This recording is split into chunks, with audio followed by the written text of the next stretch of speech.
Presidentja e Komisionit Evropian Ursula von der Leyen festoi të hënën Ditën e Europës me një mesazh solidariteti për Ukrainën dhe me premtimin për plotësimin e kërkesave të qytetarëve për ta bërë bllokun më të gjelbër, më të drejtë dhe më efikas.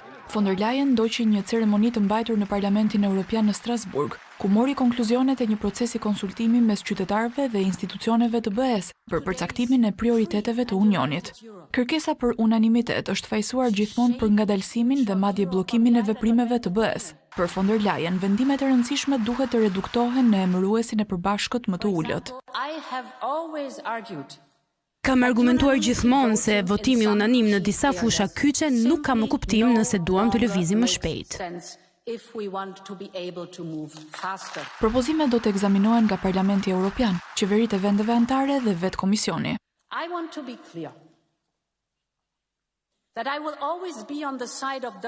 Dua të jemi qartë se gjithmonë do jem në krah të atyre që duan të reformojnë BE-n, që ai të funksionojë më mirë. Ju na treguat se ku dëshironi që të shkojë kjo Evropë. Tani na takon neve të ndërmarrim hapat për ta çuar atje duke përdorur në maksimum traktatet ekzistuese ose duke i ndryshuar ato në rast nevoje.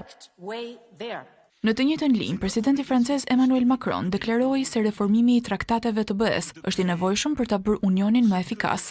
Gjithashtu, Macron u shpreh në favor të një komuniteti të ri politik evropian, që do t'u lejonte vendeve jashtë BE-s të bashkohen me vlerat europiane. Cette organisation européenne nouvelle permettrait aux nations européennes démocratiques.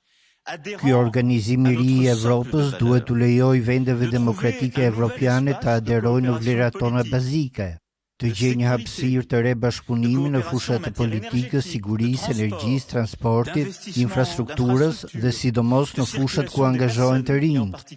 Bashkimi me këto vlera nuk do të thotë patjetër anëtarësim, por as mbyllje të dyerve për ata që u larguan. Comme elle ne serait pas non plus fermée à ceux qui ont quitté cette dernière.